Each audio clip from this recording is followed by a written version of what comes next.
जय जय राम कृष्ण हरी. जागर भक्तीचा गजर माऊलीचा दर्जेदार नवनवीन व्हिडिओ पाहण्यासाठी आपल्या आवडत्या जागर भक्तीचा या चॅनलला सबस्क्राईब नक्की करा. ज्या मेळाचा त्या ठिकाणी उद्धार केला. नवे नवे राक्षस कुळामध्ये जन्माला आलेला भक्त प्रल्हाद आणि राक्षस कुळामध्ये सुद्धा जन्माला येऊन भगवंताची भक्ती करणारा भक्त प्रल्हाद म्हणतात की एवढी संकट त्या प्रल्हादावरती आली. स्वतःच्या बापानं त्या ठिकाणी दरीमध्ये लुटून देण्याचा प्रयत्न केला, हत्तीच्या पायाखाली तुडवण्याचा त्या ठिकाणी प्रयत्न केला, उकळत्या तेलामध्ये तळण्याचा प्रयत्न केला, अग्नीमध्ये जाळण्याचा सुद्धा प्रयत्न केला, पण तरीही केसाला सुद्धा धक्का लागला नाही. म्हणतात ना, देव राखे तया मारील कोण, देव राखे तया मारील कोण, देव राखे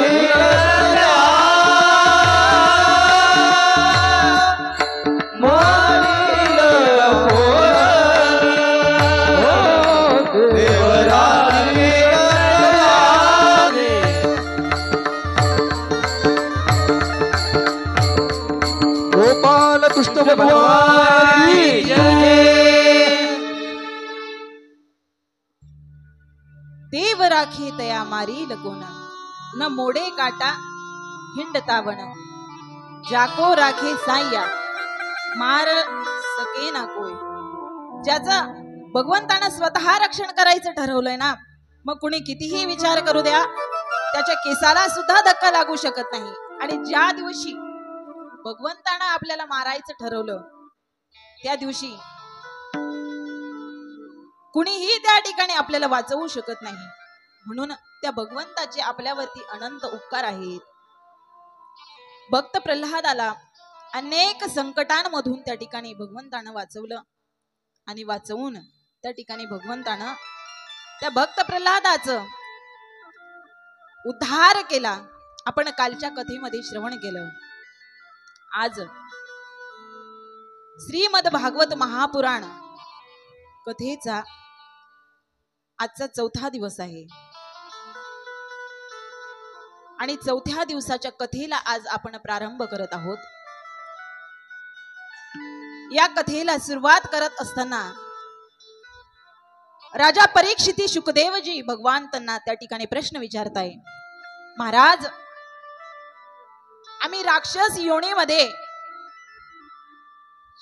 भगवंताचा नाम जप करणारा भक्त पाहिला, भक्त ऐकला. पिशाच योनीला गेलेला धुंदुकारी त्याची सुद्धा आम्ही कथा श्रवण केली. राजा जड भरत असेल त्याची सुद्धा आम्ही कथा श्रवण केली.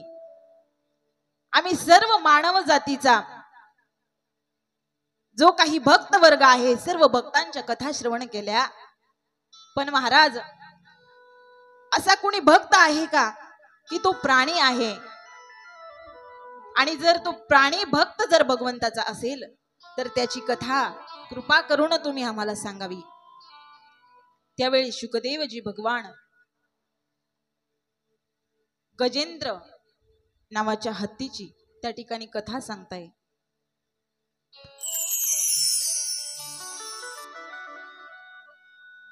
समस्त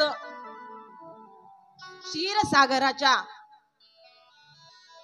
मध्यस्थानावरती असलेला त्रिकुट पर्वत आणि त्या त्रिकुट पर्वतावरती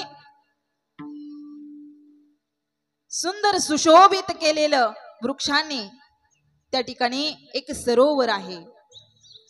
त्या सरोवरावरती दररोज त्या ठिकाणी तो हत्ती पाणी पिण्यासाठी जायचा. एक दिवस तो हत्ती पाणी पिण्यासाठी गेल्यानंतर आपल्या सर्व लेकरांना सुद्धा त्या सरोवरावरती स्नान करण्यासाठी घेऊन गेल्या.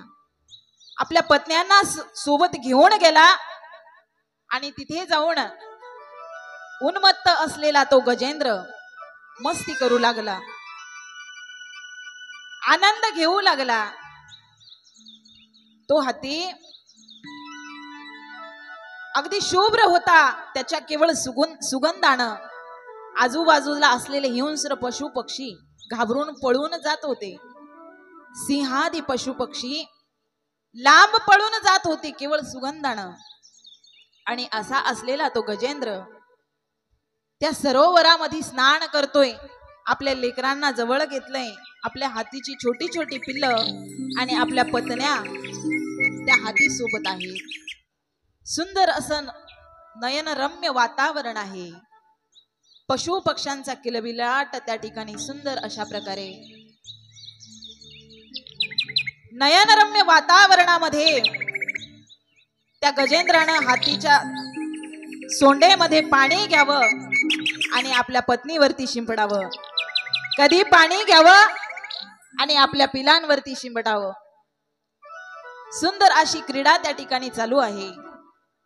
आणि ती क्रीडा करत असताना तितक्यातच गंमत अशी झाली की एक मगर त्या ठिकाणी आला आणि त्या मगरानं त्या गजेंद्राचा पाय धरला. गजेंद्राचा ज्या वेळेस पाय धरला त्यावेळी गजेंद्राला वाटलं की अगदी छोटा मगर आहे, काय करणार आहे, निष्ठून जाईल मी याच्यातून. ज्या वेळेस पाय धरला त्यावेळी तो गजेंद्र अहंकारी होता, अभिमानी होता. त्याला वाटलं एवढा मगर काय करतोय, एक पाय दिला तरी याचा चुरा होऊन जाईल. आपल्याला सुद्धा तसंच वाटतं. एखादं लहान मोठं संकट जर आपल्यावरती आलं ना, आपण त्याला घाबरत नाही. आपण म्हणतो जाऊ द्या, एवढंसं संकट आहे, काय होणार आहे त्यानं. पण बघा, तो मगर म्हणजे काळ आहे आणि तो हाती म्हणजे आपण आहोत. आपल्यावरती सुद्धा त्या ठिकाणी काळाची छाया आहे. पण आपण त्या काळाला स्वीकारायला तयार नाही. त्या गजेंद्राला सुद्धा तेच वाटलं की एवढासा मगर काय करणार आहे. म्हणून त्या गजेंद्रानं आपली मस्ती करत राहिला. पण आता मात्र पायाला जोरामध्ये तो मगर पाण्यात ओढतोय. आणि तो मगर पाण्यात ओढत असताना वेदना होऊ लागल्या गजेंद्राला. वेदना होऊ लागल्या. तो आपल्या पत्नीकडे बघू लागला. त्याला वाटलं माझी पत्नी मला या संकटामधून सोडवेल. आपल्या लेकरांकडे बघू लागला. त्याला वाटलं माझे लेकरं मला या संकटातून वाचवतील. भयानक त्या ठिकाणी संकट त्याच्यावरती आलंय. हाती एकीकडे ओढतोय बाहेर आणि मगर त्याला पाण्यात खेचतोय. युद्ध चालू झालं दोघांमध्ये. जोरात एकमेकांना ओढताय. ओढत असताना हातीनं मनामध्ये विचार केलाय, अरे ज्या संसारासाठी मी माझं सर्वस्व अर्पण केलं, ज्या बायको मुलांसाठी मी सर्वस्व अर्पण केलं, त्यातला एक सुद्धा माझ्या कामी येत नाही. कोण विचार करतय? हाती म्हणजे आपण आहोत. तो हाती विचार करतोय आणि स्वतःच्या मनाची समजूत काढतोय की बाबा या प्रपंचामध्ये राहून जर कुणीच कुणाच्या काम येत नसेल तर काय करायचं आहे प्रपंच. नाही, त्या ठिकाणी कुणीच कुणाचं नाही. नाही रे, नाही कुणाचे कोणी, नाही रे, नाही कुणाचे कोणी, नाही रे, नाही कुणाचे कोणी, नाही रे,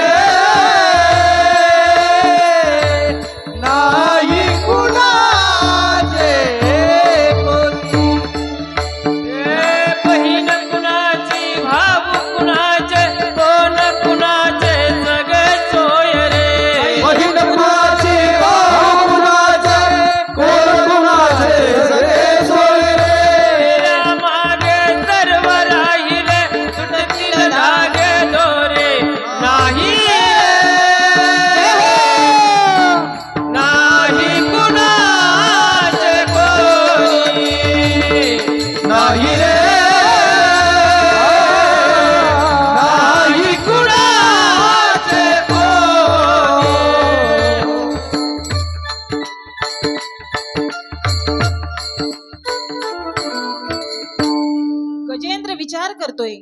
अरे या संसारामध्ये कुणीच गुणाचं नाही. नाही रे नाही कुणाचे कोणी, बहीण कुणाची भाऊ कुणाचा, कोण कुणाचे सगळे सोय रे. मेल्यावरती सर्वच जातील तुटतील धागे दोरे. पाण्या मायेचा बाजार प्राण्या मायेचा बाजार. नाही रे नाही कुणाचे कोणी. विचार करतोय गजेंद्र, जर कुणीच कुणाच्या कामा येत असेल तर कुणीच कुणाचं नाही. स्वतःच्या मनाला उपदेश करतोय. काय उपदेश करतोय? नको नको मना गुंतू माया जाळी, काळ आला जवळी ग्रासावया. काळाची उडी पडेल बाजी म्हा, सोडवेना तेव्हा माय बाप. अरे मना, तू ज्याला आपलंस समजतोय तो तुझा नाहीच आहे. विचार करू लागला गजेंद्र. म्हणून तर साधू संत आपल्याला सावध करत असतात, वेळोवेळी सावध करतात. सावध सावधान वाचे वदा नारायण. सावध करत असतात त्याच्यासाठीच की आपण वेळीच सावध झालं पाहिजे. बराच वेळ त्यांचं युद्ध चालू होतं. 100 वर्ष त्या ठिकाणी 1000 वर्ष लुटून गेले. 1000 वर्ष युद्ध चालू होतं गजेंद्र आणि मगराचं. 1000 वर्ष युद्ध केल्यानंतर आता मात्र गजेंद्र शक्तिहीन झाला. आणि शक्तिहीन झाल्यानंतर त्याच्या लक्षात आलं की आता आपल्याला या संकटातून कोणीही वाचवू शकत नाही. मग ही सृष्टी निर्माण करणारा नक्कीच कोणीतरी असेल. ज्या अर्थी हा मगर एवढा बलवान आहे तर निश्चितच त्याला बल देणारं सुद्धा कोणीतरी असलं पाहिजे. अहंकार गळून गेला. आणि महाराज म्हणतात, ज्याचा अहंकार गळून गेला ना, देव त्याच्यापासून अजिबात लांब राहत नाही. अहंकार गेला, अभिमान गेला. तुका म्हणे देव झाला. अभिमान ज्याचा गळून गेला त्याला देव त्याच्यापासून लांब राहत नाही. आणि ज्याचा अहंकार जागा झाला तो अहंकार देवाला सहन होत नाही. मेरू पर्वताचा जेवढा भार आहे तेवढा भार भगवंताला होत असतो. अहंकार निघून गेला गजेंद्राचा. आणि गजेंद्र विचार करू लागला, मी एवढा बलशाली असून ज्या अर्थी हा मगर मला आवरत नाही, याच्यापासून मी स्वतःची सुटका करून घेऊ शकत नाही. बिचारे माझे बायका मुलं ते तरी काय करतील. त्यानं स्वतःच्या मनाची समजूत काढली आणि त्या भगवंताची आराधना करू लागला. गजेंद्र भगवंताची आराधना करतोय. ओम नमो भगवते तस्मै यत् एतचिदात्मकं पुरुषायादि बीजाय परेशाया धीमहि. गजेंद्र त्या ठिकाणी भगवंताची स्तुती करू लागला आणि भजन करू लागला. सुंदर असं भजन त्या ठिकाणी गजेंद्र करू लागला. ओम नमो भगवते वासुदेवाय. ओम नमो भगवते वासुदेवाय. ओम नमो भगवते वासुदेवाय. ओम नमो भगवते वासुदेवाय. ओम नमो भगवते वासुदेवाय. ओम नमो भगवते वासुदेवाय. ओम नमो भगवते वासुदेवाय. ओम नमो भगवते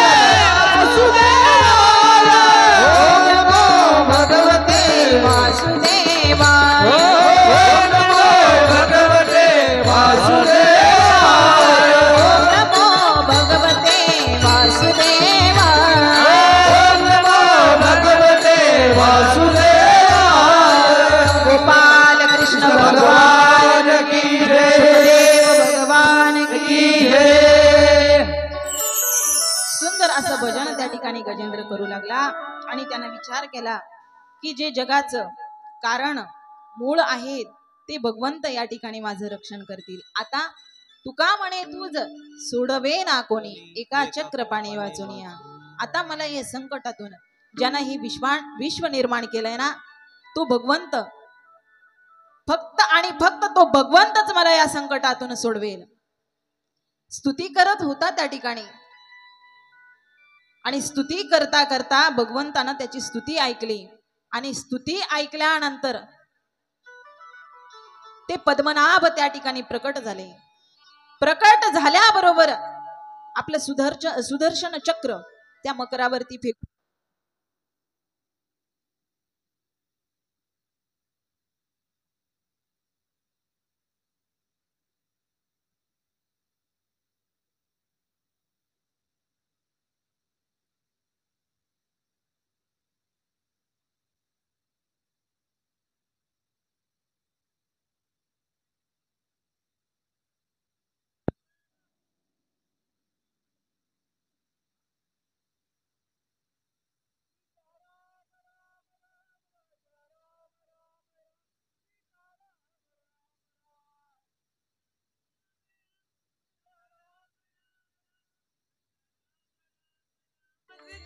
गोपाल कृष्ण भगवान की जय.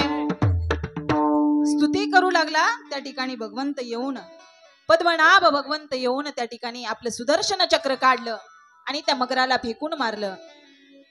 फेकता क्षणी त्याच्या जबड्याला त्या ठिकाणी जबडा चिरून मोकळा झाला आणि गजेंद्राचा पाय त्या ठिकाणी मोकळा झाला. ज्यावेळी त्या मगराला ते सुदर्शन चक्र फेकून मारलं त्या मगराचा दिव्य पुरुषामध्ये रूपांतर झालं आणि तो दिव्य पुरुष भगवंत श्रीहरींच्या समोर उभा राहिला. कोण होता तो मकर? तर ऐका,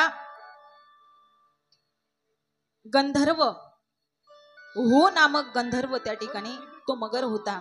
देवलांच्या शापानं तो मगर झाला होता आणि देवलांच्या शापानं झालेला हुहू पुन्हा त्या ठिकाणी दिव्य रूप त्याचं प्रकट झालं आणि पुन्हा त्या ठिकाणी भगवंताच्या कृपा आशीर्वादानं त्याचा उद्धार होऊन तो आपल्या गंधर्व नगरीला पुन्हा परत गेला. इकडे गजेंद्रानं विचारलं भगवंताला, देवा अहो स्तुती मी केली, चिंतन मी केलं, तुमचं स्तुती मी करतोय आणि उद्धार मात्र त्याचा केला. त्यावेळी भगवंतानं त्या गजेंद्राचा सुद्धा उद्धार केला आणि आपल्या सोबत घेऊन गेले. बोलिये भक्तवत्सल दीनानाथ भगवान की जय.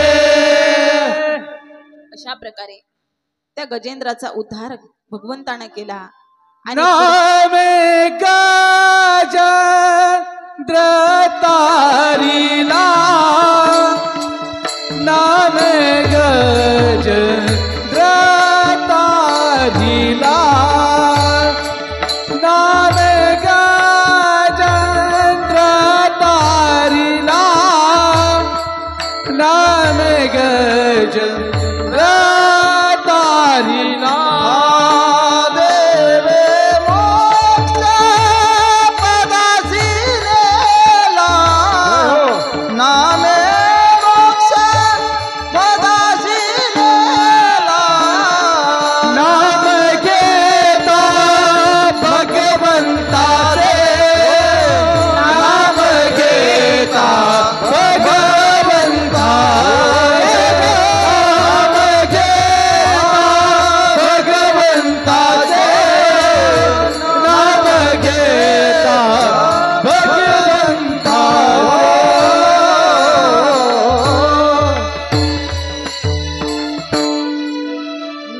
गजेंद्र तारीला भगवंतानं त्याचा उद्धार केला आणि आपल्या सोबत घेऊन गेले. पुढे त्या ठिकाणी राजा परीक्षिती शुकदेवजींना पुन्हा प्रश्न विचारताय, देवा आम्ही गजेंद्राच्या मोक्षाची कथा ऐकली, आता आम्हाला तुम्ही समुद्र मंथन कशासाठी झालं, कशा प्रकारे त्या ठिकाणी देवांनी आणि दैत्यांनी एकत्र येऊन ते समुद्र मंथन केलं, त्या समुद्र मंथनाची कथा आम्हाला सांगा. त्यावेळी शुकदेवजी समुद्र मंथनाची कथा सांगताय. एक दिवस दुर्वास ऋषी रस्त्याने जात असताना समोरून इंद्राची स्वारी आली. इंद्राची स्वारी आल्यानंतर इंद्रदेवानं त्या ठिकाणी दुर्वास ऋषींना नमस्कार केला. दुर्वास ऋषींना नमस्कार केल्यामुळं दुर्वास ऋषींनी आपल्या गळ्यामध्ये असलेली माला, गळ्यामध्ये असलेला हार त्या इंद्रदेवाच्या गळ्यामध्ये टाकला. इंद्रदेवाच्या गळ्यामध्ये टाकला. पण इंद्र कसा होता? अहंकारी होता. इंद्रानं तो हार काढला, ती माला काढली आणि ती कुठं फेकली? हत्तीच्या सोंडेवर फेकली. हत्तीच्या सोंडेवरून ती माला हत्तीच्या पायाखाली आली. त्या मालेवरती पाय देऊन पुढे निघून गेला इंद्र. पुन्हा काही दिवसांनी दुर्वास ऋषी त्याच मार्गाने आले. त्यांनी बघितलं ती माळ खाली पडलेली होती. त्यांनी ओळखली ही माळ आपलीच आहे. माळ ओळखली आणि त्याच क्षणी इंद्रदेवाला श्राप दिला. तुझी 14 भुवने आणि 3 लोक त्या ठिकाणी हिसकावून घेतला जाईल, लक्ष्मीहीन होशील, असा श्राप दुर्वास ऋषींनी दिला. तो श्राप लागल्यामुळे इकडे दैत्यांचे गुरु शुक्राचार्य संधीची वाटच बघत होते. कधी आम्हाला संधी मिळते आणि कधी आम्ही एकदाच हे साम्राज्य स्थापन करतोय, दैत्यांचे साम्राज्य. शुक्राचार्यांनी त्या संधीचा फायदा घ्यायचं ठरवलं आणि शुक्राचार्यांनी आपल्या सर्व दैत्य सेनेला त्या ठिकाणी आक्रमण करण्यासाठी प्रवृत्त केलं. आक्रमण करा, त्या इंद्राच्या भुवनांवरती आक्रमण करा आणि आपल्याला ती 14 भुवन, 3 लोक, या 3 लोकांवरती आपलं साम्राज्य स्थापन करा. आक्रमण सुरू झालं आणि आक्रमण सुरू असताना इंद्र शापित असल्यामुळे सर्व देवांना थांबावं लागलं. 14 भुवने, 3 लोक त्या दैत्यांनी हिसकावून घेतला इंद्रदेवाचा. लक्ष्मीहीन झाला इंद्रदेव.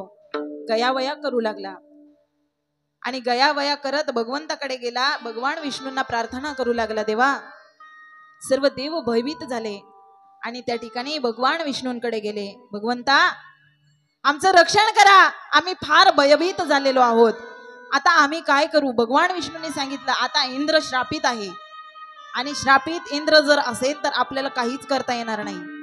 आता तुम्ही एक काम करायचं, आपल्याला समुद्र मंथन करायचं आहे. मग तुम्ही दैत्यांसोबत समेट करून घ्या. त्या दैत्यांसोबत समेट केल्यानंतर आपल्याला समुद्र मंथन करायचं आहे आणि त्या समुद्रातून निघालेलं अमृत पिल्यानंतर आपण अमर होणार आहोत. ते अमृत पिल्यानंतर जेव्हा आपण अमर होऊ तेव्हा आपल्याला पुन्हा आपलं ऐश्वर्य, आपली लक्ष्मी आपल्याला प्राप्त करून घेता येईल. त्या ठिकाणी सर्व दैत्य आणि देव यांची बैठक बसलेली आहे. सर्व दैत्य मिळून, देव मिळून त्या ठिकाणी बातचीत करताय. आता दैत्यच होते, राक्षस होते, ते कसली समेट करताय. पण इकडे भगवान विष्णूंनी सांगितलं होतं की एखादं कार्य जर करायचं असेल, चांगलं कार्य जर करायचं असेल तर शत्रूला सुद्धा जवळ करावं लागतं. चांगलं कार्य करून घेण्यासाठी शत्रूला सुद्धा मित्र बनवून घ्यावं लागतं. ज्या प्रकारे साप आणि उंदीर यांची गोष्ट आपण सर्वांनी श्रवण केली आणि आपलं काम झालं का सोडून द्यायचं दैत्यांना. दैत्यांना सोडून द्यायचं, पण तोपर्यंत साप आणि उंदीर यांच्यासारखंच राहायचं. दैत्यांनी समेट केला, देव आणि दैत्यांनी एकत्रीकरण केलं आणि समुद्र मंथन चालू झालं. मंदराचल पर्वत आणलेला आहे, वासुकी नाग त्या ठिकाणी समुद्र मंथनासाठी आणलेला आहे. वासुकी नागाची दोरी केलेली आहे, मंदराचल पर्वताची रवी केलेली आहे आणि समुद्र मंथन चालू झालंय. एका बाजूला दैत्य उभे आहेत, दुसऱ्या बाजूला देव उभे आहेत. समुद्र मंथन चालू झालेलं आहे. भगवंतानं सांगितलं होतं की वासुकीच्या मुखाकडून तुम्ही हट्ट करायचा. देवतांना सांगितलं तुम्ही हट्ट करायचा की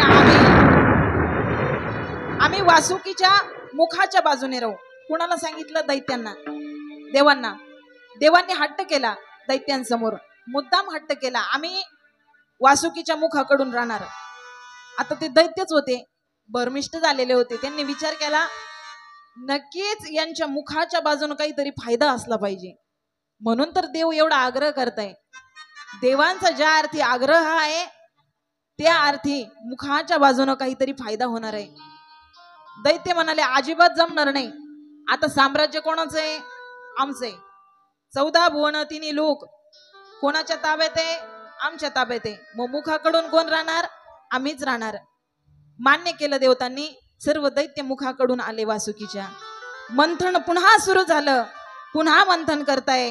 देव एका बाजूनं मंथन करताय, दैत्य एका बाजूनं मंथन करताय. आणि मंथन करत असताना तो मंदराचल पर्वत बुडू लागला, खाली जाऊ लागला समुद्रामध्ये. त्यावेळी भगवंतानं कूर्म अवतार घेतला आणि त्या पर्वताला, मंदराचल पर्वताला आपल्या पाठीवरती घेतलं. बोलिये कूर्म भगवान की जय. आपल्या पाठीवरती त्या पर्वताला घेतलंय आणि मंथन करताय. त्या मंथनामधून अनेक रत्न बाहेर आले. पण त्या मंथन करत असताना सर्वात आधी बाहेर आलं ते विष. वासुकीच्या मुखामधून ते विष बाहेर पडलं. आणि ते विष ज्या वेळेस बाहेर पडलंय ना, त्यावेळी अनेक दैत्य मारले गेले. कारण मुखाच्या बाजूने दैत्य होते. अनेक दैत्य मारले गेले.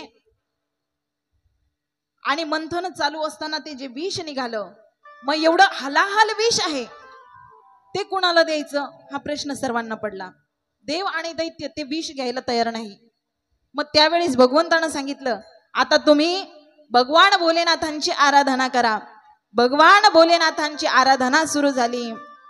ओम नमः शिवाय, ओम नमः शिवाय, हर हर भोले नमः शिवाय, नमः शिवाय, ओम नमः शिवाय, हर हर भोले नमः शिवाय. जमाधरा शिव रत्नाधरा, हर हर भोले नमः शिवाय. गंगाधरा शिव, भजन करा, भजन, टाळी वाजवा. हर हर भोले नमः शिवाय, नमः शिवाय, ओम नमः शिवाय, हर हर भोले नमः शिवाय, नमः शिवाय, ओम नमः शिवाय, हर हर भोले नमः शिवाय. लंबोदरा शिव दत्ताधरा, हर हर भोले नमः शिवाय. सोमेश्वरा शिव दत्ताधरा, हर हर भोले नमः शिवाय. दत्ताधरा शिव दत्ताधरा, हर हर भोले नमः शिवाय. दत्ताधरा शिव दत्ताधरा, हर हर भोले नमः शिवाय. नमः शिवाय, ओम नमः शिवाय, हर हर भोले नमः शिवाय. नमः शिवाय, ओम नमः शिवाय, हर हर भोले नमः शिवाय. अनंत शिवाय, ओम नमः शिवाय, हर हर भोले नमः शिवाय.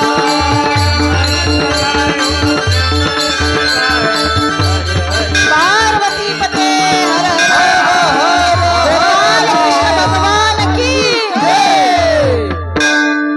सुंदर अशी स्तुती भजन त्या ठिकाणी भोलेनाथांचं केलं. भोलेनाथांची आराधना केल्यानंतर त्या ठिकाणी भगवंत प्रकट झाले आणि भगवंताला विनंती केली, देवा एवढं विष तुम्ही स्वीकारावं.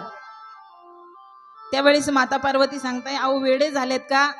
तशा पार्वती माता आता फार हुशार झाल्या. जर काही चांगलं काम असलं तर त्या पटकन मालकाला सांगतात, मालक अहो काही डोक्यात फरक पडला का काय? ते काही चुकीचं चांगलं वाईट काही कळतं की नाही तुम्हाला? अहो किती समजून सांगायचं. पार्वती माता फार हुशार झाल्यात आता. आणि भोलेनाथ काय भोळच दैवत आहे, भोळेच आहेत. त्या ठिकाणी भोलेनाथांनी सांगितलं, पार्वती अगं या विश्वाचं त्या ठिकाणी रक्षण करण्याची जबाबदारी आपल्यावरती आहे. ते विष त्या ठिकाणी हलाहल विष भगवंतानं प्राशन केलं आणि ते विष प्राशन करून आपल्या कंठामध्ये धारण केलं, कंठामध्ये रोखून धरलं. तेव्हापासून भगवान भोलेनाथांना नाव पडल नीलकंठ भगवान. नीलकंठ भगवान की जय. नीलकंठ भगवान त्या ठिकाणी नाव प्राप्त झालं. भगवंतानं विष प्राशन केलं. अनेक रत्न त्या समुद्र मंथनातून बाहेर पडू लागले. उच्च श्रेवा घोडा असेल, कल्पतरू वृक्ष असेल, कामधेनु गाय असेल, अनेक रत्न बाहेर येऊ लागले. आणि माता त्या ठिकाणी लक्ष्मी माता आपल्या हातामध्ये वरमाला घेऊन बाहेर आल्या. हातामध्ये वरमाला घेऊन बाहेर आल्या आणि वरमाला घेऊन समोर बघताय दैत्य आहेत, साधू संत आहेत, देव सुद्धा आहेत.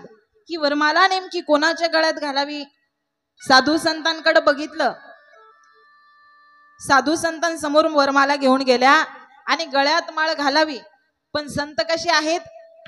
जरी दयाळू असले पण आधी क्रोध भयंकर आहे म्हणून क्रोधी असल्यामुळं नाकारलं. देवतांसमोर गेल्या, बघितलं देवतांकडे. देवता सुंदर आहे, ज्ञानी सुद्धा आहेत, बलशाली सुद्धा आहेत, पण अहंकारी आहेत. दैत्यांसमोर उभ्या राहिल्या. दैत्यांकडे बघितलं, बलशाली तर आहेत पण सौंदर्य सुद्धा नाही आणि बुद्धी सुद्धा नाही. शेवटी इकडे तिकडे नजर फिरून पाहिली आणि भगवान विष्णूंना बघितलं. भगवान विष्णूंवरती नजर गेली आणि देहभान विसरल्या. देहभान विसरून त्या ठिकाणी ज्या प्रकारे राधा कृष्णाला पाहिल्यानंतर देहभान विसरून जायची ना, त्या प्रकारे देहभान विसरल्या. मैं तो सुध बुध खोई तेरे प्यार में, वो मैं तो सुध बुध खोई तेरे प्यार में, सब कुछ भूल गए तेरे संसार में, सब कुछ भूल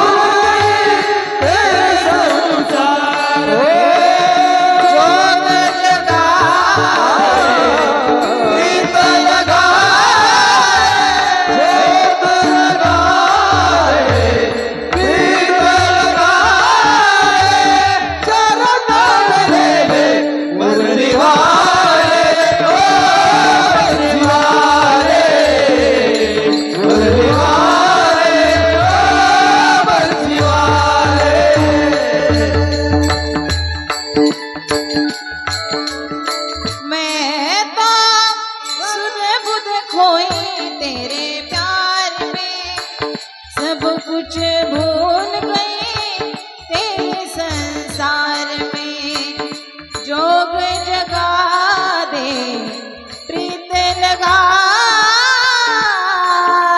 दे. ज्या प्रकारे राधा कृष्णाला पाहिल्यानंतर आपलं देहभान विसरून जायची, माता लक्ष्मींनी ज्या वेळेस भगवान विष्णूंना पाहिलं, भाव विभोर झाल्या, देहभान विसरल्या आणि ठरवलं, मी आता जर वरमाला कुणाच्या गळ्यात घालीन तर ती फक्त भगवान विष्णूंच्या. जाऊन त्या ठिकाणी वरमाला भगवान विष्णूंच्या गळ्यामध्ये टाकली. बोलिये लक्ष्मी नारायण की जय. वरमाला त्या ठिकाणी भगवंताच्या गळ्यामध्ये टाकली. पुन्हा मंथन सुरू झालं आणि त्या मंथनामधून आता शेवटी निघालं ते अमृत. ते अमृत, तो अमृत कलश घेऊन धन्वंतरी महाराज बाहेर आले. आणि तो अमृत कलश ज्या वेळेस घेऊन बाहेर आले, त्यावेळी सर्व दैत्य आणि देव यांच्यामध्ये भांडणं सुरू झाली. इकडे तिकडे ओढू लागले. त्यावेळी भगवंतानं सुंदर असा, अतिशय सुंदर सुशोभित असा अवतार, मोहिनी अवतार त्या ठिकाणी धारण केला. मोहिनी भगवान सुंदर असा मोहिनी अवतार घेऊन त्या ठिकाणी भगवंत आले. नाचताय, नृत्य करताय. सुंदर असं नृत्य चालू झालेलं आहे. सुंदर नृत्य करत करत त्या ठिकाणी मोहिनी भगवंत समोर येत आहे. देव आणि दैत्य यांचं लक्ष त्या ठिकाणी मोहिनी भगवंतानं वेधून घेतलंय. मोहिनी भगवंत हळूहळू पुढे येत आहे आणि पुढे आल्यानंतर त्या ठिकाणी सुंदर असं नृत्य करत करत आले आणि दैत्यांकडून तो अमृत कलश हळूच काढून घेतला. आपल्या डोक्यावरती अमृत कलश घेतलेला आहे मोहिनी भगवंतानं. डोक्यावरती अमृत कलश घेऊन सुंदर प्रकारे नृत्य करताय. सर्व दैत्य मोहिनी भगवंताकडे पाहून कामातुर झाले. दैत्य आहेत ते कामातुर झाले आणि कामातुर होऊन त्या ठिकाणी भगवंताकडे बघताय. काय सुंदर स्त्री आहे, काय तिचं सौंदर्य, काय तिचं लावण्य, किती सुंदर आहे. अहो रूपम महोधाम अहो अस्या नवम वयः. काय सुंदर आहे, अशी सुंदरी आम्ही जगामध्ये कुठेच बघितली नाही. लक्ष्मीलाही लाजवेल एवढं सौंदर्य मोहिनी भगवंताचं आहे. दैत्य तर कामातुर झालेच आहे, पण देव सुद्धा त्या ठिकाणी मोहिनी भगवंताला पाहिल्यानंतर आपलं देहभान विसरलेले आहेत. सगळे साधू संत मोहिनी भगवंताकडे बघताय. कोण आहे ही सुंदरी? दैत्यांनी त्या ठिकाणी रोहिणीच्या पाठीमागे जाऊन नृत्य करायला सुरुवात केली. दैत्य सुद्धा नृत्य करताय. त्या ठिकाणी मोहिनी भगवंत दैत्यांना सांगताय की मी आता तुम्हाला सर्वांना माझ्या हातानं अमृतपान करणार आहे. सर्वांनी रांगा करून बसा. एका बाजूला देव बसले, एका बाजूला दैत्य बसले. भगवंत अमृत कलश घेऊन एक एक देवाला जाऊन त्या ठिकाणी अमृतपान श्रवण अमृत रस त्या ठिकाणी प्राशन करताय. प्राशन करवताय त्या ठिकाणी भगवंत सर्व देवतांना प्राशन रस करवताना त्या ठिकाणी दैत्य बघताय. हे रस फक्त देवतांनाच मिळताय. त्यावेळी दैत्य आग्रह करता, देवी आम्हाला सुद्धा तो रस द्या, आम्हाला सुद्धा त्याचं रसपान करू द्या. असं म्हटल्यानंतर त्या ठिकाणी मोहिनी भगवंतानं जावं आणि कपटानं मदिरा त्या दैत्यांना प्राशन करवावी आणि देवांना अमृत द्यावं, दैत्यांना मदिरा द्यावी. असं करत करत त्या राहूच्या लक्षात आलं की इथं कुठं तरी काहीतरी गोंधळ होतोय. राहूच्या ज्या वेळेस लक्षात आलं, तो राहू चंद्र आणि सूर्य यांच्यामध्ये दिव्य रूप धारण करून देवतांचं रूप धारण करून जाऊन बसला. आणि ज्या वेळेस राहू जवळ मोहिनी भगवंत अमृत कलश घेऊन आले, अमृत त्याच्या हातावरती होताय. 2 घोट अमृत प्राशन त्या ठिकाणी राहून केलंय. पण भगवंतानं पाहिलं, न्याहाळून पाहिल्यानंतर लक्षात आलं की हा कोणी देव नाही, हा तर दैत्य आहे. लगेच त्या ठिकाणी आपलं सुदर्शन चक्र फेकलं आणि त्या राहूचा शिरच्छेद केला. पण अमृत काही कवायना, थोडं कवायना प्राशन केलं होतं. त्याचा पराक्रम, त्याचा पराभव त्या ठिकाणी असा झाला की तो राहू अमर झाला. आजही आपल्याला लागतो, प्रत्येकाच्या राशीला 1 तास राहू असतो. राहू आणि केतू दोघंही त्या ठिकाणी अमर झाले, आजही आहेत. कुणी मानो अगर ना मानो, 1 तास त्याचा त्या ठिकाणी कालावधी आहे. प्रत्येकाच्या राशीला तो राहू काळ असतो. आणि असं करून त्या ठिकाणी भगवंतानं सर्व देवांना अमर केलं. सर्व देवांनी आपलं वैभव पुन्हा त्या ठिकाणी प्राप्त केलं. आणि समुद्र मंथनाची कथा या ठिकाणी आपण सर्वांनी श्रवण केली. आता मी पहिल्या दिवसापासून सांगते की 18,000 श्लोक हे पूर्ण होण्यासाठी कमीत कमी 6 महिने तरी लागतात. 18,000 श्लोक हे श्रीमद भागवत महापुराणामध्ये आहे. 335 अध्याय आहेत, 12 स्कंद आहेत. हे पूर्ण करण्यासाठी कमीत कमी 6 महिने लागतात. त्यातील एक एक श्लोकाचा जर त्या ठिकाणी आपण उच्चार केला तर बराच काळ निघून जाईल. एवढं 7 दिवसामध्ये श्रीमद भागवत महापुराण हे पूर्ण होतच नाही.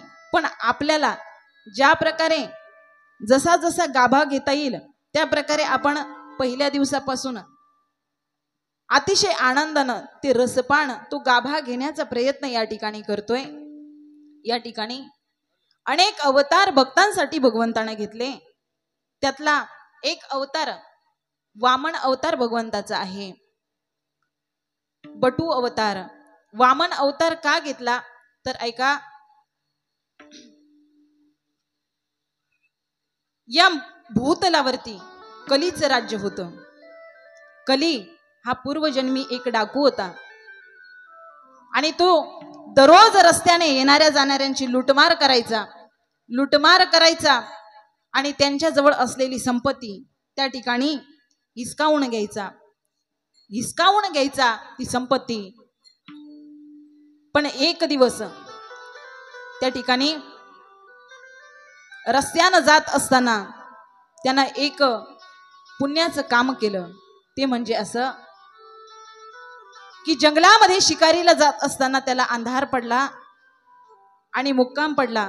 त्यानं घरून 2 भाकरी आपल्या सोबत घेऊन आला होता. भूक लागली म्हणून जेवायला बसला आणि जेवायला बसल्यावर तिथे एक कुत्रा आला. कुत्रा आल्यामुळं त्यानं एक भाकरी काढली आणि त्या कुत्र्याला खाण्यासाठी दिली. त्या कुत्र्यानं ती भुकेमुळं भाकरी एवढी जोरात खाऊन घेतली, एवढी पटकन खाऊन घेतली आणि तो कुत्रा तिथंच उभा राहिला.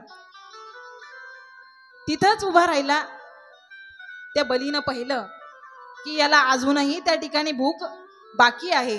त्यानं दुसरी भाकर सुद्धा त्या कुत्र्याला देऊन टाकली. असे 24 मिनिटांचा त्या ठिकाणी त्यानं पुण्य केलं होतं. 24 मिनिट पुण्य केलं. आणि ज्यावेळेस यमराज त्या चोराला, त्या डाकूला नेण्यासाठी आले, यमराज त्याला घेऊन गेले आणि स्वर्गामध्ये त्या ठिकाणी गेल्यानंतर, यम दरबारामध्ये गेल्यानंतर त्याच्या पाप पुण्याचा हिशोब केला गेला. त्यावेळेस उभं आयुष्य त्यानं फक्त पापच केलं होतं, पण उभ्या आयुष्यामध्ये फक्त 24 मिनिटांचा कालावधी त्याचा पुण्याचा होता. त्यावेळी देवानं यमराजानं विचारलं, आधी तुम्हाला कशाचा उपभोग घ्यायचा आहे, पुण्याचा घ्यायचा की पापाचा घ्यायचा? त्यावेळी बळीराजानं सांगितलं, मला पुण्याचा उपभोग घ्यायचा आहे. म्हटले ठीक आहे म्हटले. मग त्यावेळी बळी हा राजा म्हणून या ठिकाणी या मृत्यू लोकामध्ये प्रसिद्ध झाला. आणि तो बली राजा त्या ठिकाणी ज्या वेळेस त्याचा राज्य कारभार चालू होता, एवढा दानशूर होता की त्याचं दान बघून भगवंताला सुद्धा वाटलं की आपण याची परीक्षा घेण्यासाठी जावं. दैत्यराज होता बळी, पण दानशूर होता. भगवंतानं ठरवलं की आपण आता याची परीक्षा घेण्यासाठी जाऊ. भगवंतानं सुंदर असं बालक रूप त्या ठिकाणी धारण केलं आणि बालक रूप धारण करून त्या ठिकाणी बळीची परीक्षा बघण्यासाठी गेले.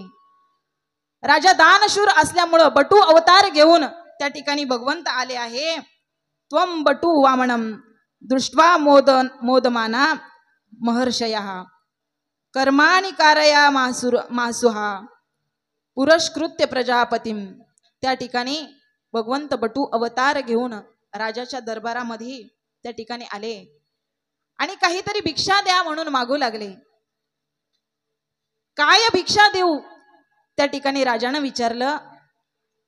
मागितली भिक्षा त्या वामन अवतारात असलेल्या बटून, मला 3 पग जागा द्या, 3 पावलं जागा मला हवी. त्यावेळी राजा म्हणतो, अरे वेडा झालायस का? जेवढा लहान आहेस ना तेवढी बुद्धी सुद्धा तुझी लहान आहे. मी फार मोठा त्या ठिकाणी राजा आहे. तुला जर काही मागायचं असेल तर अजून मोठं काहीतरी माग. त्यावेळी वामन भगवंत म्हणतात, नाही, मला दुसरं काहीच नकोय, मला फक्त 3 पावलं जागा द्या. 3 पावलं जागा मागितल्यावर त्या ठिकाणी बळीराजा कबूल झाला जागा देण्यासाठी. त्यावेळी वचन घेतलं वामन भगवंतानं की मला दिलेलं वचन तुम्हाला पाळावं लागेल. बळीनं सांगितलं मी एकदा दिलेलं वचन कधीच मोडत नाही. आज तागायत माझी कीर्ती आहे वचन पाळण्यामध्ये. मी वचन दिलेलं कधीच मोडणार नाही. कुठं हवी आहे तुम्हाला ती जागा 3 पावलं. त्यावेळी पहिलं पाऊल बळीनं टाकलं. बळीनं पहिलं पाऊल टाकलं, संपूर्ण पृथ्वी त्या ठिकाणी व्यापून घेतली. दुसऱ्या पाऊलामध्ये ब्रह्मांड व्यापून घेतलं. आता तिसरा पाऊल कुठे ठेवू असं ज्यावेळेस भगवंतानं विचारलं, त्यावेळेस बळीनं विचारलं, भगवंता दान मोठं की दान देणारा मोठा? बळीनं विचारलंय दान मोठं की दान देणारा मोठा? भगवंतानं सांगितलं निश्चितच दान देणारा मोठा आहे. भगवंता ठेवा माझ्या मस्तकावरती पाय. भगवंतानं त्या बळीच्या डोक्यावरती पाय दिला. म्हणे बळी तुका म्हणे बळी तुका म्हणे बळी तुका म्हणे बळी तुका म्हणे बळा तुका म्हणे बळी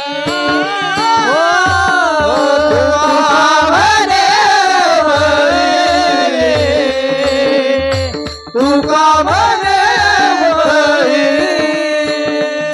जीव दिला पायावरी जय हो.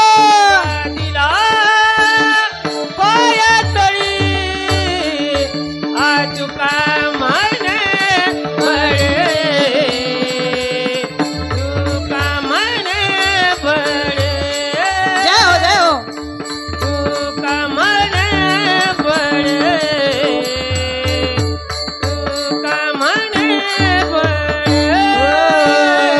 पाय दिला जीव दिला पाया तळी.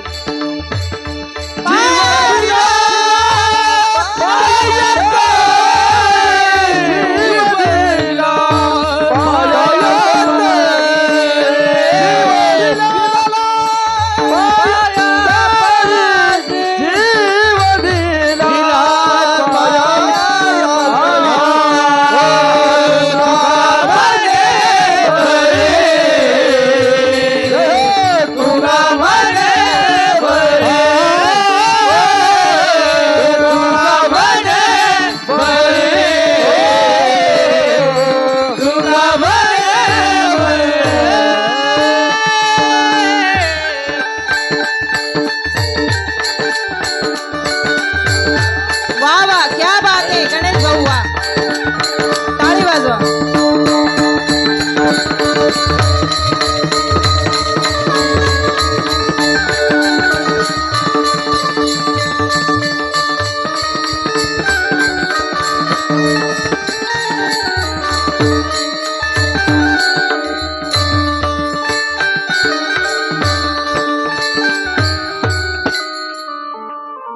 तुका म्हणे बळी जीव दिला पाया तळी. भगवंतानं त्या ठिकाणी डोक्यावरती पाय दिला.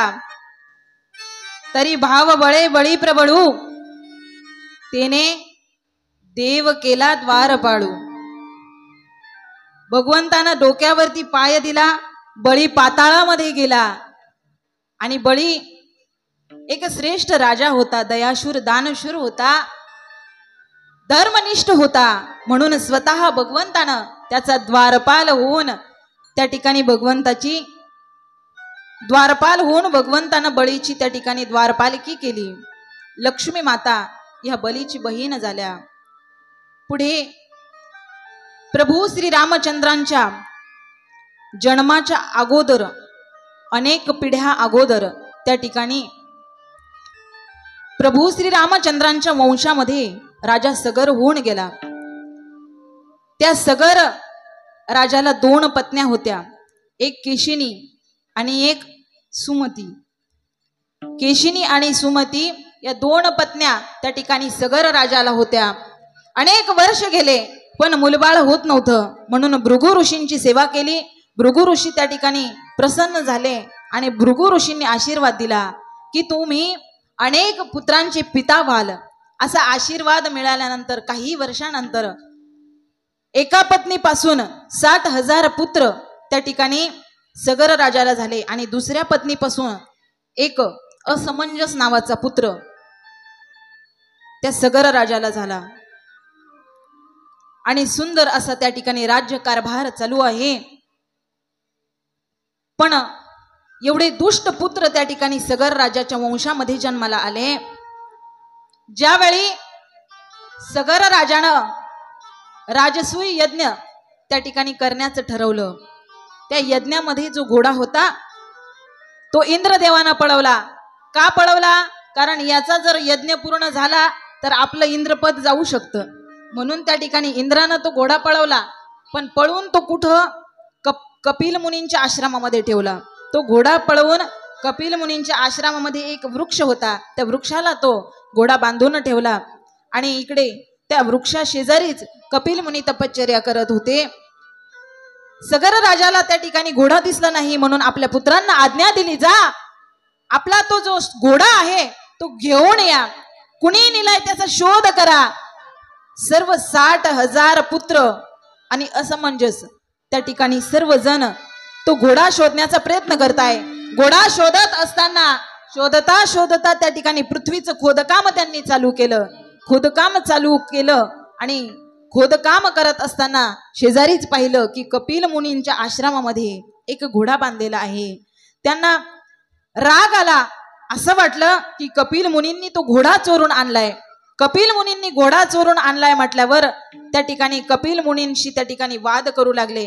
कपिल मुनींनी आपल्या दृष्टीनं पाहता क्षणी सर्व 60,000 पुत्रांची त्या ठिकाणी राख झाली. ती राख त्या ठिकाणी पडली.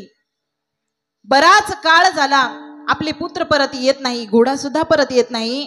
सगर राजानं विचार केला, आपल्या नातवाला अंशुमानला पाठवलं आपल्या चुलत्यांचा शोध घेण्यासाठी. अंशुमान गेला, पुत्रां त्या ठिकाणी चुलत्यांचा शोध घेतोय, कुठेही चुलते दिसत नाही. आणि शोध घेत घेत त्या ठिकाणी कपिल मुनींच्या आश्रमाजवळ आला. कपिल मुनींच्या आश्रमाजवळ येऊन बघितलं, आपल्या चुलत्यांच्या राखेचा ढीग त्या ठिकाणी पडला होता. आता यांचं त्या ठिकाणी तर्पण झालं पाहिजे म्हणून पाण्याचा प्रवाह, पाण्याचा स्रोत त्या ठिकाणी शोधू लागला. कुठेही पाणी दिसेना. म्हणून ठरवलं त्या ठिकाणी की आता भगवंताची प्रार्थना करूया. ब्रह्मदेवाची आराधना केली आणि ब्रह्मदेवाला त्या ठिकाणी प्रार्थनापूर्वक नमस्कार करून ब्रह्मदेवाला विनंती केली, देवा माझ्या पितरांचं तर्पण मला करायचंय पण पाणी कुठे दिसत नाही. आता पितरांचं तर्पण कसं करायचं? त्यावेळी भगवंतानं सांगितलं, जा तपश्चर्या करा आणि त्या ठिकाणी जी स्वर्गलोकामध्ये गंगा आहे तिचं त्या ठिकाणी तिला या पृथ्वीवरती आणण्यासाठी काहीतरी भगवंताचं नामचिंतन करून त्या गंगेचं अवतरण या भूलोकावरती करा. त्यावेळी तुमच्या पितरांना मोक्ष प्राप्ती मिळेल. अंशुमाननं तपश्चर्या सुरू केली. बराच काळ लोटला. अंशुमनच्या तपश्चर्येचं फळ मिळालं नाही. पुढे अंशुमनचा पुत्र दिलीप राजानं सुद्धा प्रयत्न केले गंगेला पृथ्वीवरती आणण्यासाठी, तरीही सुद्धा त्याला यश आलं नाही. मग पुढे दिलीपचा पुत्र भगीरथ, त्या भगीरथानं त्या ठिकाणी ब्रह्मदेवाकडून तपश्चर्या करून त्या ठिकाणी ब्रह्मदेव प्रसन्न झाले. आणि प्रसन्न झाल्यानंतर भगवंताकडून वरदान मागून घेतलं, देवा माझ्या पितरांचं त्या ठिकाणी तर्पण मला करायचे, कृपा करून गंगेला तुम्ही भूतलावरती प्रवाहित करा. भूलोकामध्ये प्रवाहित करण्यासाठी ब्रह्मदेव तयार झाले. पण ब्रह्मदेवानं सांगितलं की गंगा या भूलोकावरती ज्या वेळेस येईल त्यावेळी तिचा वेग एवढा असेल की संपूर्ण जगाचा विनाश झाल्याशिवाय राहणार नाही. मग तुम्ही पहिल्यांदा भगवंताचं त्या ठिकाणी भगवंत भोलेनाथांना प्रसन्न करून त्यांना आपल्या जटामध्ये ती गंगा धारण करण्यासाठी सांगा. भगवान भोलेनाथांना प्रसन्न करून घेतलं भगीरथानं आणि आपल्या जटांमध्ये गंगा धारण करण्यासाठी भोलेनाथ उभे आहे. पण गंगेला असं वाटलं, मी आता भोलेनाथांना पाताळामध्ये घेऊन जाईल. गंगेला अहंकार झाला. गंगेला वाटलं मी भगवान भोलेनाथांना पाताळात घेऊन जाईन, पण ज्यांचा आदिही नाही अंतही नाही असे असलेले देवांचे देव महादेव आहेत ते. त्यांनी ओळखली गंगेच्या मनातील खून आणि विचार केला आता हिला अद्दल घडवायची. जी गंगा स्वर्गातून आली भगवंताच्या जटांमध्ये आली आणि जटांमध्ये आल्यानंतर त्याच ठिकाणी गंगेला रोखून धरलं. बराच काळ गेला, गंगा अवतीर्ण होत नाही, म्हणून पुन्हा भगवंतानं त्या ठिकाणी भगवंताचं नामचिंतन भगीरथानं केलं.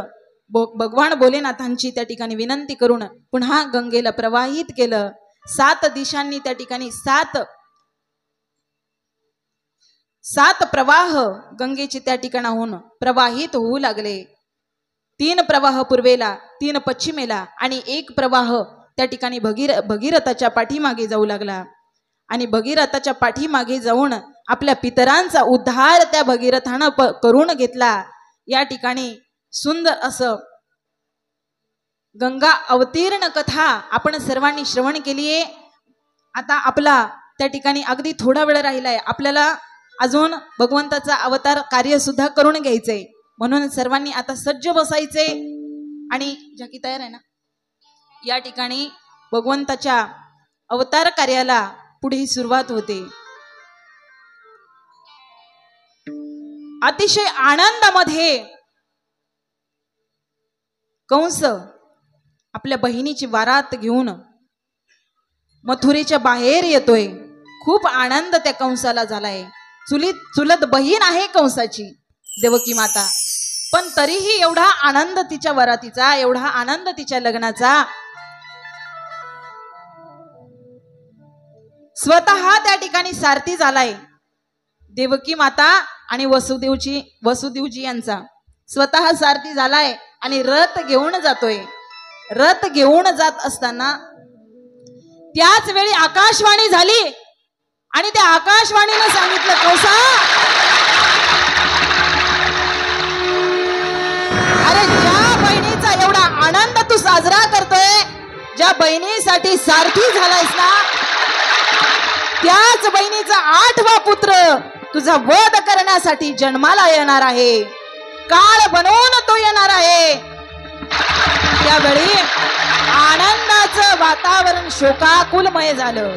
राग आला त्या कंसाला. तसंच ओढत नेलं देवकी माताला. ओढत नेऊन वसुदेवजी आणि देवकी मातांना त्या ठिकाणी बंदी खान्यामध्ये ठेवलंय.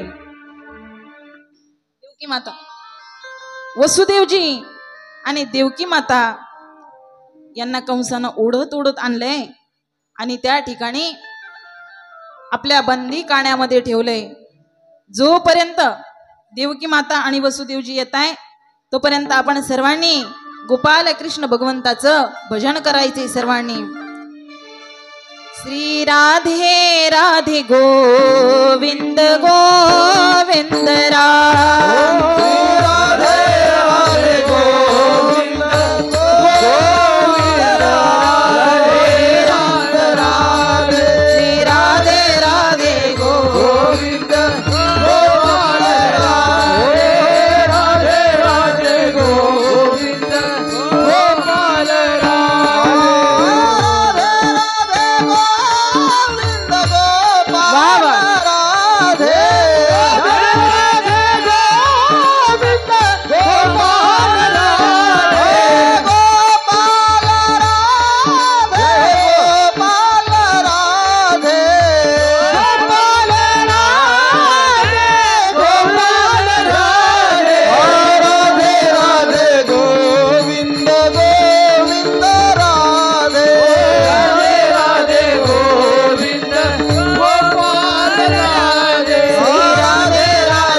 त्या ठिकाणी वसुदेवजी आणि देवकी माता यांना कोंडून ठेवलंय, डांबून ठेवलंय. वसुदेवजी आणि देवकी माता या ठिकाणी बंदीखान्यामध्ये आहेत. बंदीखान्यामध्ये भगवंताचं नामचिंतन करताय. देवा, या पृथ्वीवरती मोठं संकट आलंय. दैत्यांचं साम्राज्य या ठिकाणी प्रस्थापित झालंय. देवा, तुम्ही अवतार घ्यावा. देवकी माता भगवंताचं नामचिंतन करताय. खाली बसा, बसा खाली, खाली बसा. एका मागून एक त्या ठिकाणी पहिली गर्भधारणा देवकी मातेला झालेली आहे. गर्भधारणा ज्या वेळेस झाली, वसुदेवजी त्या ठिकाणी देवकी मातेकडून ज्या वेळेस अपत्य होतं ते पहिलं अपत्य घेतात आणि कंसाकडे नेऊन देतात. नम्रपणे ते अपत्य कंसाला नेऊन दिल्यामुळे कंसाला त्या पहिल्या बाळाची दया येते.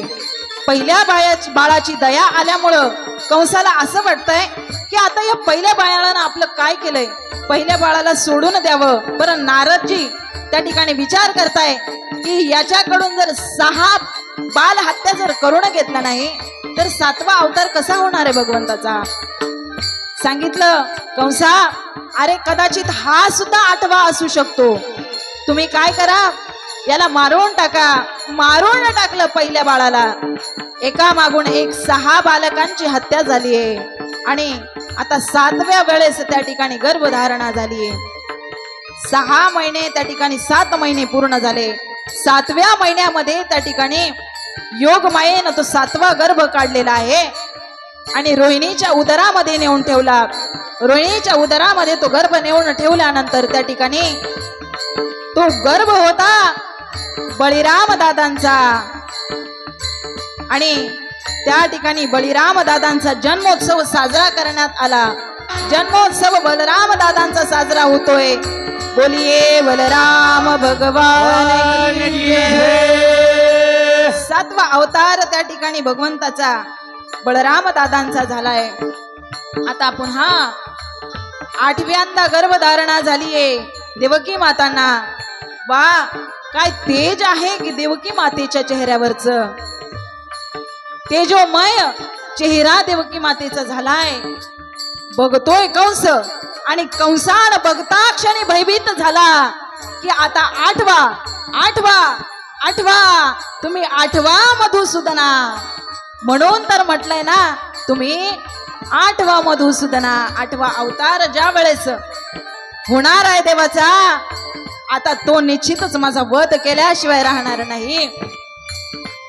भयभीत झालाय कंस आणि भगवंतानं सुंदर असं रूप घेऊन भगवंत प्रकट झाले. 8 वर्षाच्या मूर्तीचे भगवंत ज्या वेळेस प्रकट होता, देवकी माता विनंती करता, देवा, अहो एवढे मोठे होऊन तुम्ही आले आहे, कोण तुम्हाला माझं लेकरू म्हणेल. तुम्ही माझ्या उदरातून जन्म घ्यावा. पुन्हा लहान झाले, पण ज्या वेळेस अवतार घेतला मोठा 8 वर्षाचा, कानात वसुदेवजींच्या सांगितलं की मी ज्या वेळेस जन्माला येईल त्यावेळी तुम्ही काय करायचंय, मला इथून उचलायचंय आणि गोकुळात नेऊन ठेवायचे. पुन्हा त्या ठिकाणी बालक रूप घेऊन प्रकट झाले गोपाल कृष्ण भगवान की जय, कन्हैया लाल की जय. बालक रूप घेऊन देवकी मातेच्या मांडीवरती गोपाल कृष्ण त्या ठिकाणी बसलेले आहे, खेळताय. आणि जी आज्ञा आपल्या पिताजींना केली होती वसुदेवजींना, ती आज्ञा त्या ठिकाणी पालन करण्यासाठी वसुदेवजी सज्ज झाले आणि उठून उभे राहिले. वसुदेवजी उभे राहा तुम्ही.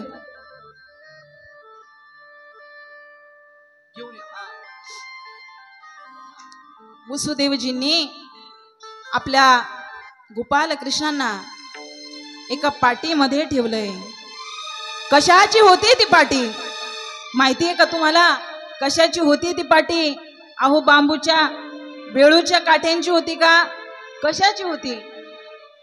भावानं भरलेली ती पाटी होती आणि त्या पाटीमध्ये नंद बाबांनी वसुदेवजींनी त्या ठिकाणी गोपालकृष्णांना ठेवलंय आणि त्या पाटीला उचलून घेतलंय, उचलून आपल्या डोक्यावरती भगवंताला घेतलंय आणि उचलून घेतल्याबरोबर पायामध्ये जी बंधन होती ती सुद्धा मुक्त झाली. उचलीला कमळापती पायीची बंधने गळती, पायीची बंधने गळती, पायीची बंधने उचलेला कमळापती पायीची बंधने गळती, पायीची बंधने गळती, पायीची बंधने गळती. उचलीला कमळापती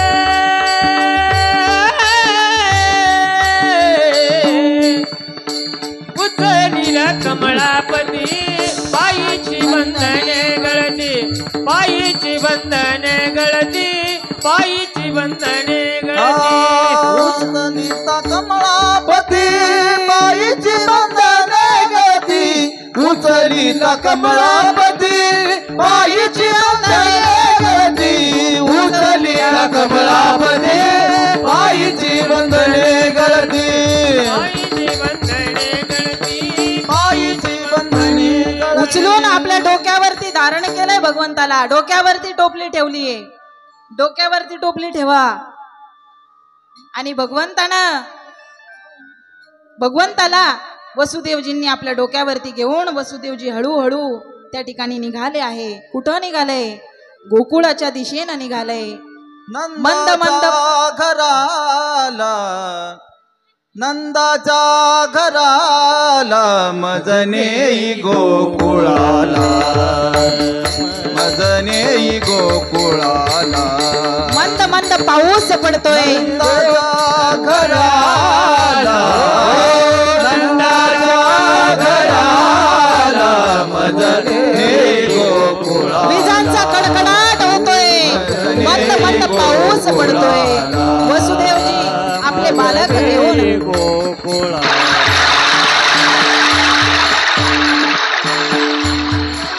मंद मंद पाऊस पडतोय. नंदाच्या घराला, मजने गोकुळाला.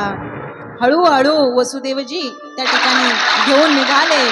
खूप लवकर आले पण काही हरकत नाही. ज्यावेळी भगवंताला घेऊन निघाले, रस्त्यामध्ये यमुना मातेनं रस्ता अडवला. रस्ता अडवल्यावर भगवंताना एक पायाचा अंगठा त्या ठिकाणी त्या यमुनेला लावला आणि पूर वाढीला अचाट त्यासी लाविला अंगुष्ट.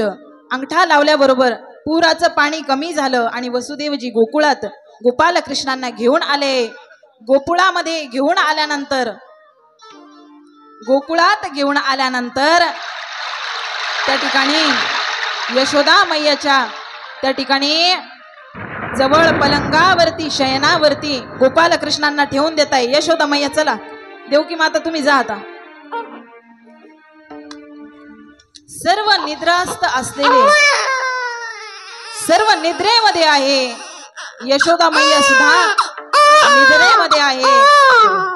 यशोदा मैयांना भान नाही. सर्वांना अतिशय निद्रा लागलेली आहे.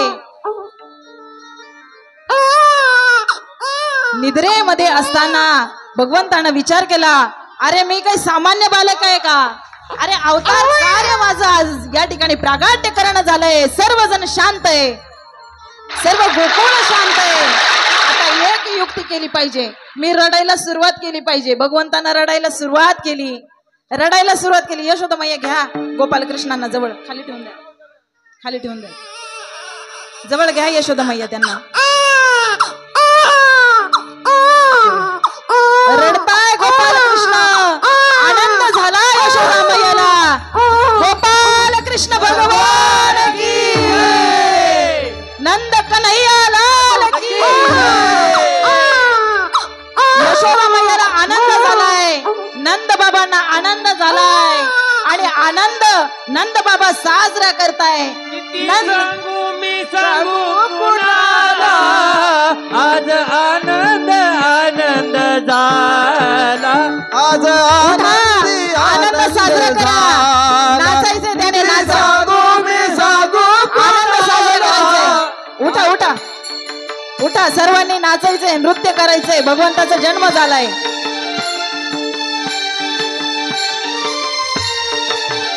आज आनंदी आनंद झाला आज आनंदी खेळू चल दडू चल आला लाव काना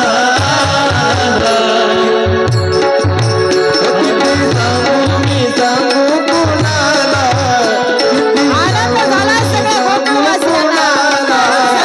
आज आनंदी आनंद झाला आज आनंदी आनंद झाला आज आनंदी आनंद झाला.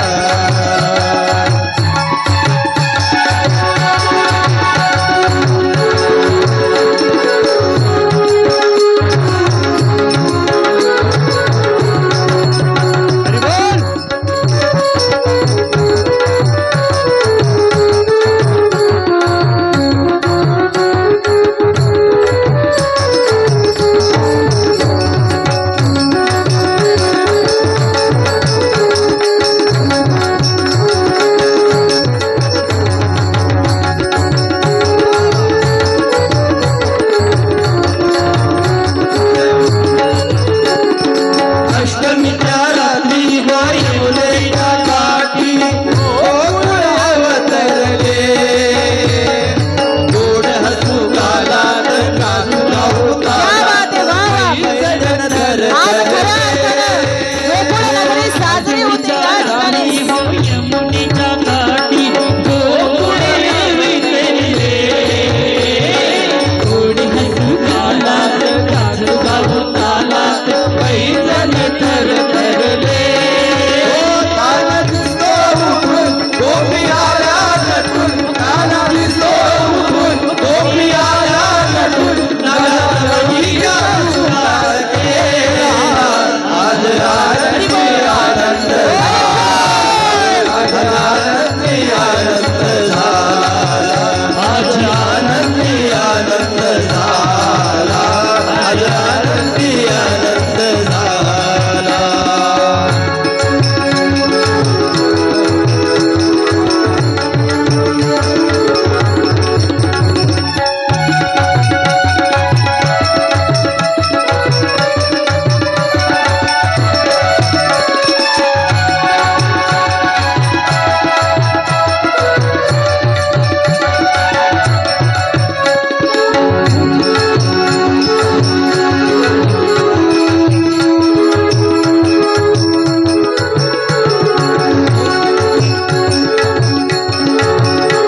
जय हो, क्या बात है.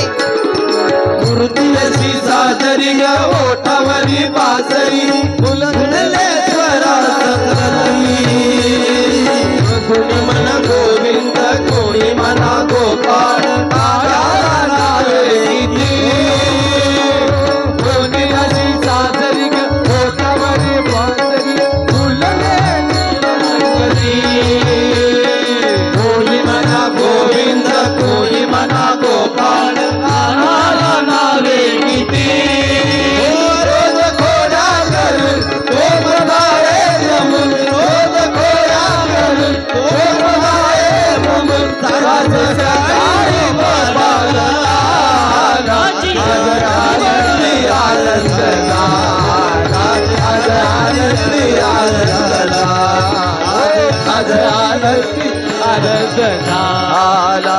किती सांगू मी सांगू कुणाला किती सांगू मी सांगू कुणाला हरी आनंद झाला आज आनंदी आनंद झाला आज आनंदी आनंद झाला.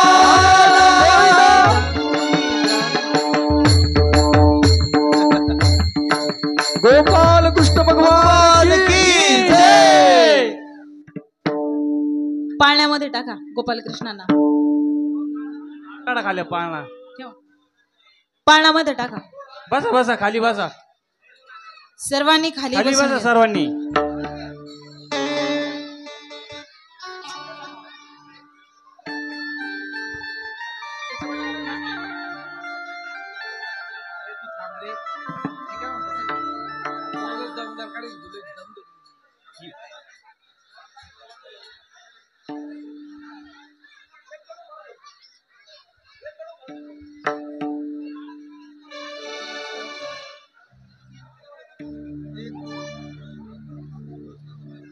टाकलं का पाळण्यामध्ये टाका गोपालकृष्णांना.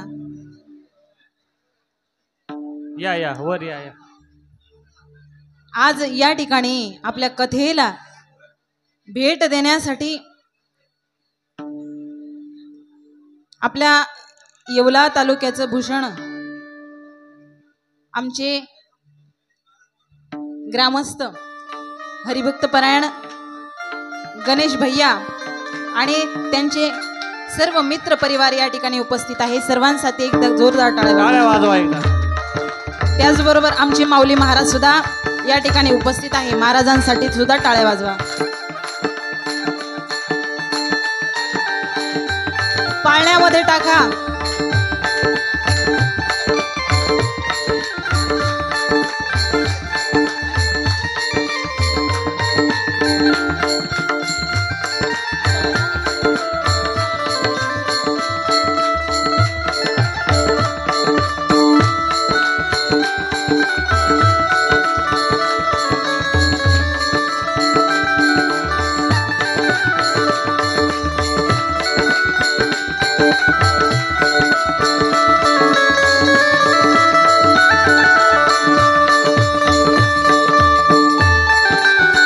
पाळण्यामध्ये गोपाळकृष्णांना टाकले. ज्यांना दर्शन करायचंय त्यांनी दर्शनासाठी या. गोपालकृष्णांना बघायला या, पण रिकाम्या हाताने कोणी येऊ नका. बाळ बघायला आपण कसं जातो माहितीये ना.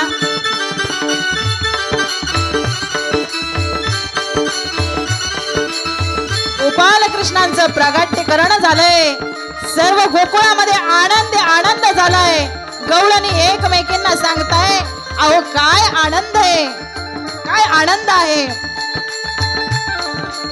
खुल गए सारे ताले, ओए क्या बात हो गई. खुल गए सारे ताले, ओए क्या बात हो गई. जब से जन्मे कन्हैया करामात हो गई. जब से जन्मे कन्हैया करामात हो गई. जब से जन्मे कन्हैया हो गई. खुल गए तारे ताले, ओए क्या बात हो गई. खुल गए सारे ताले, ओए क्या बात हो गई. जब से जन्मे कन्हैया करामात हो गई. जब से जन्मे कन्हैया करामात हो गई.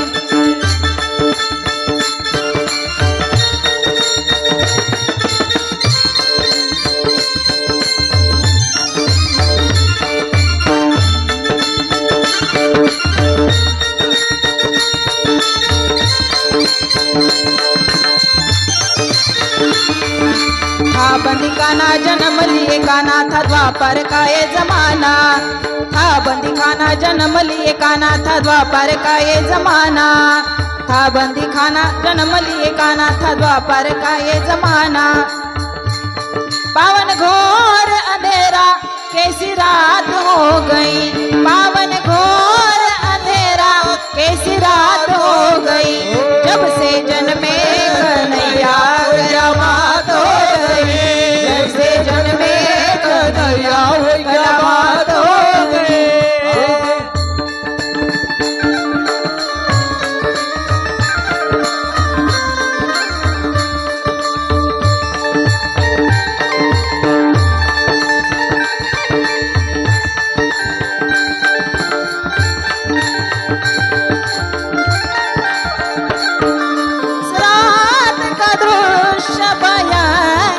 था उस रात का दृश्य भयंकर था. उसको उसको मारना जरूरी था.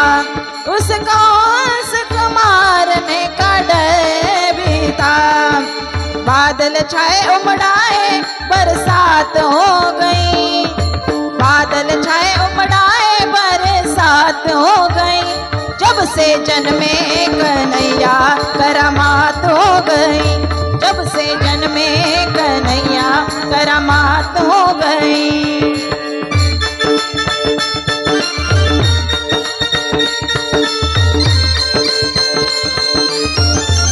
क्या बात है, वाह वाह. भगवंताचं स्वागत करतोय आपण। आज आपल्या वाघदर्डी नगरीमध्ये साक्षात गोकुळ अवतीर्ण झालंय। टाळ्या वाजवा, भगवंताचं स्वागत आपण सर्वजण करतोय।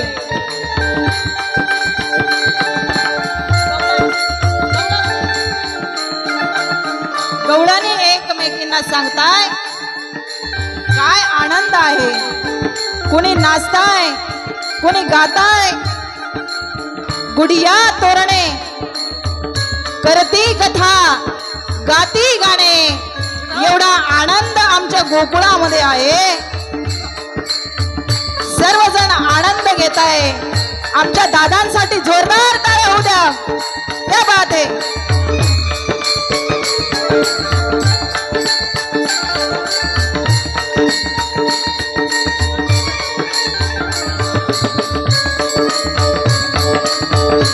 जय हो।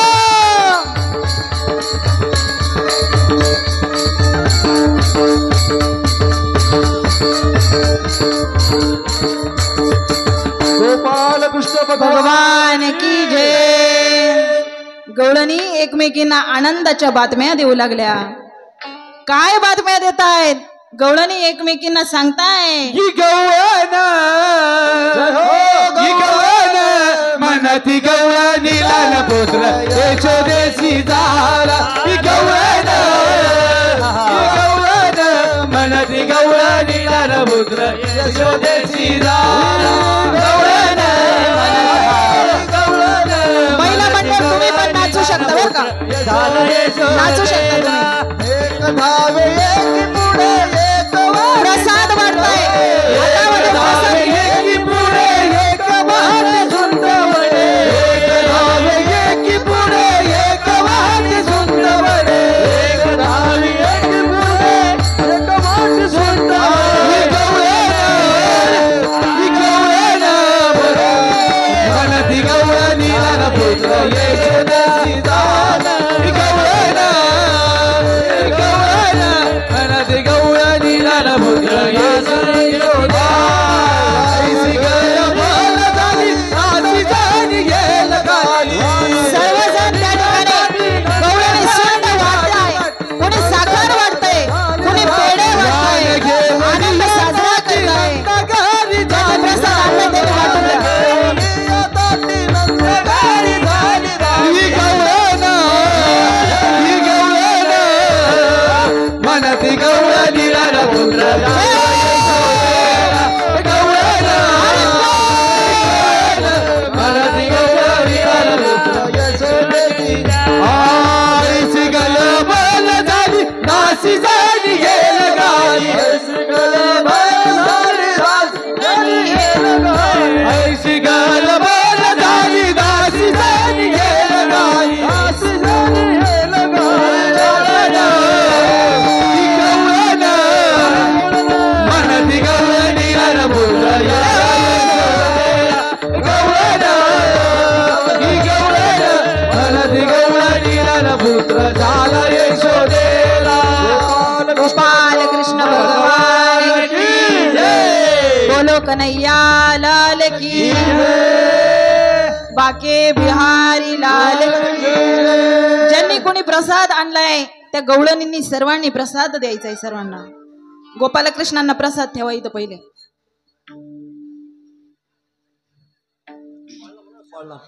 अशा प्रकारे त्या गोकुळामध्ये सुंदर प्रकारे असं गोपालकृष्णांचं अवतार कार्य अवतीर्ण त्या ठिकाणी झालेलं आहे। आपण सर्वांनी सुद्धा या ठिकाणी त्या गोकुळातील आनंदाचा आस्वाद या ठिकाणी घेतलाय। त्या गोकुळामध्ये झालेला आनंद या ठिकाणी आपण व्यक्त केलाय। या ठिकाणी झटपट ए शांत बसा पोरं, थोडं शांत बसा। शांत बसा। प्रसाद जागेवर येईल। सर्वांना प्रसाद जागेवर येईल। लकी ड्रॉ झाल्यावर या ठिकाणी आरती झाल्यानंतर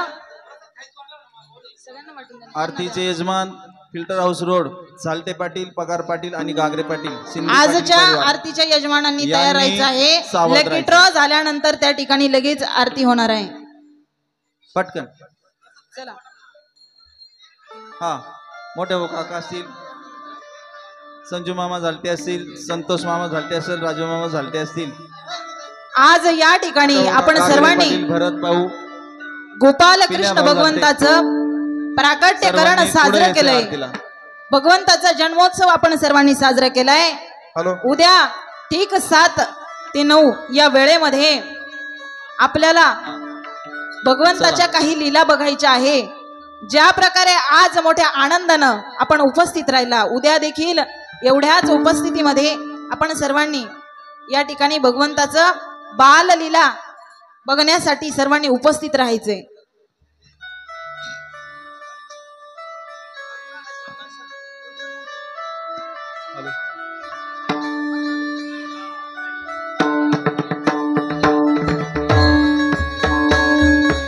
समीक्षा ज्ञानेश्वर एंडाईत, समीक्षा एंडाईत,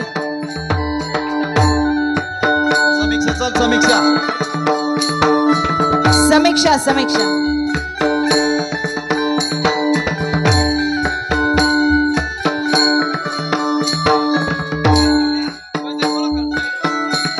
या मावशी या. फिल्टर हाऊस रोडचे जे आरतीचे यजमान आहेत त्यांनी पुढे यायचंय. राधव अप्पा, संजू अण्णा, बागा भाऊ, भरत भाऊ, कैलास भाऊ या पुढं पटकन.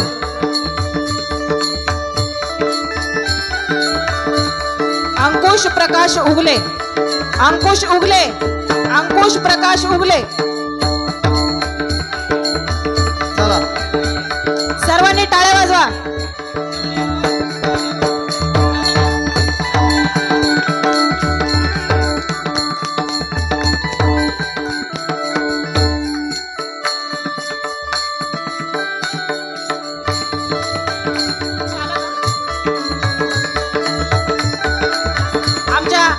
ज्ञानेश्वरी साऊंड तर्फे या ठिकाणी सुंदर अशी भेट दिली जाते.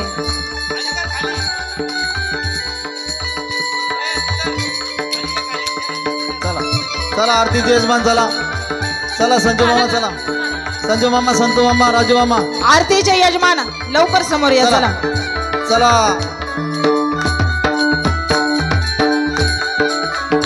हरे कृष्णा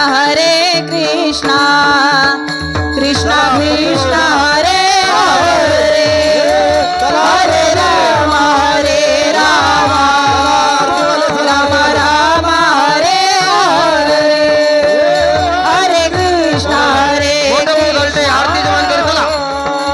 कृष्णा हरे हरे. हॅलो भागवत आरती सुरू करा. जय हो जय श्री भागवता, आरती करो तुझ भगवंता. जय हो जय श्री भागवता, आरती करो तुझ भगवंता. श्री सुख मुनीने परमतीने नाना परीने गायले जय हरिचरिता. आरती करो तुझ भगवंता. जय हो जय श्री भागवता, आरती करो तुझ भगवंता. मधुर फळ साधुर सेवे सोज्वळ, आत्माराम मुनी सचळ, सेवन करते जल सफळ. पर्वणी आली आवडी भवजल तरणी ते पतिता. आरती करू तुझ भगवंता. जय हो जय श्री भागवता, आरती करू तुझ भगवंता. व्यासाची वाणी साधक हरी गुण गावोनी, शास्त्र पुराणे मुकुट मनी, परम प्रेमामृत जननी. सहज सेविता भाविक भक्ता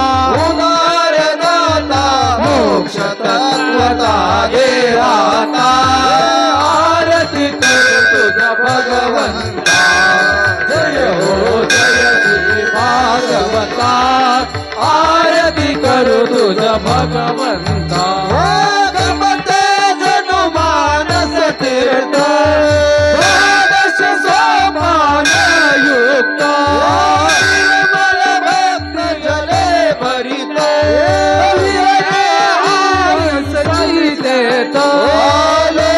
सुकमले संत अलिकृत सेवून रमले बाण विसरले रस पिता आरती करू तुझ भगवंता जय जय श्री भागवता आरती करू तुझ भगवंता महिमा घंटाचा साचा कीर्तनकारांचा साराचा जनुवेदाचा स्वयंप्रभेचा द्वादश कळीचा रवी अंतरीचा क्रमहर्ता आरती करू तुझ भगवंता जय हो जय श्री भागवता आरती करू तुझ कृष्ण गीत देती भरपूर्ण आनंद होता या शरण जन्म मरण त्रिपात जाती चिरये शांती नाही वदती पदी ठेवा माता आरती करू तुझ भगवंता जय हो जय श्री भागवता आरती करू तुझ भगवंता घालील टांगन बंदीन चरण धोरण पाहिन रुपले आनंद भोजन भविष्य त्वमेव माता पिता त्वमेव बंधु सखा त्वमेव विद्या द्रव्यं त्वमेव सर्वं मम कायेन वाचा मज्जते वामुद्यात्मना वा प्रणुस्वाहात् करोमि यज्ञं सकलमरस्मै नारायणाते समर्पयामि अस्तुते त्वं नारायण कृष्णदामोदरो श्रीराम माधव गोपिकावनं ध्यानि रंगं हरे राम राम राम हरे हरे हरे कृष्ण कृष्ण हरे हरे राम राम राम हरे हरे हरे कृष्ण कृष्ण जय